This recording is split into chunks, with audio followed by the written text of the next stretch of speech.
Hello, little readers.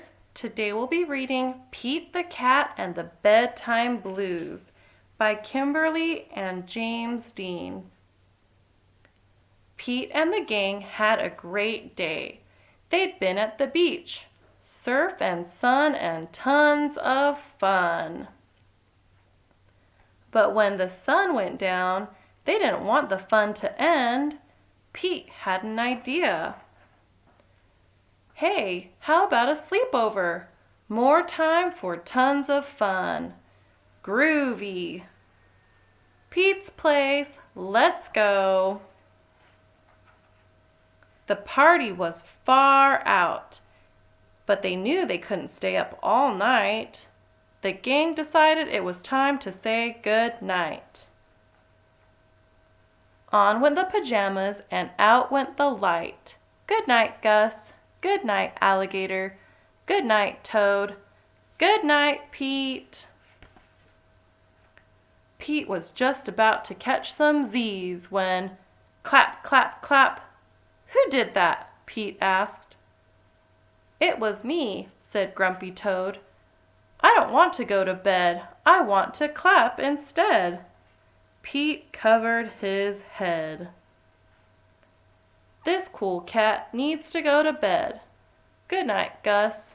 Good night, Alligator. Good night, Toad. Good night, Pete. Time to sleep.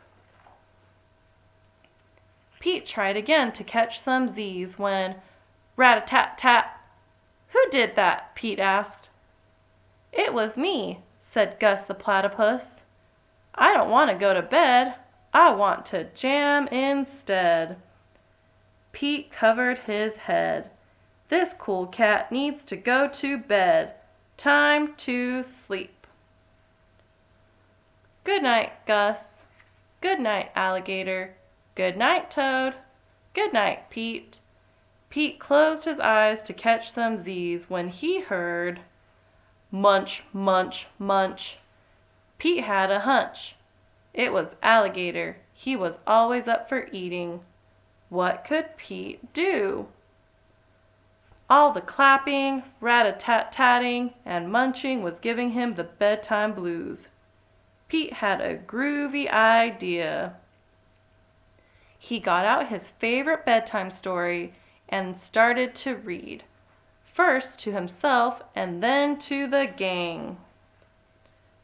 Pete noticed it was finally quiet. No more clapping, no more rat-a-tat-tatting, and no more munching. They all settled down. No one made a sound. Pete yawned and turned off the light. Good night. Sleep tight. Time to catch some Z's. Tomorrow was another day for surfing, sun, and tons of fun. The end.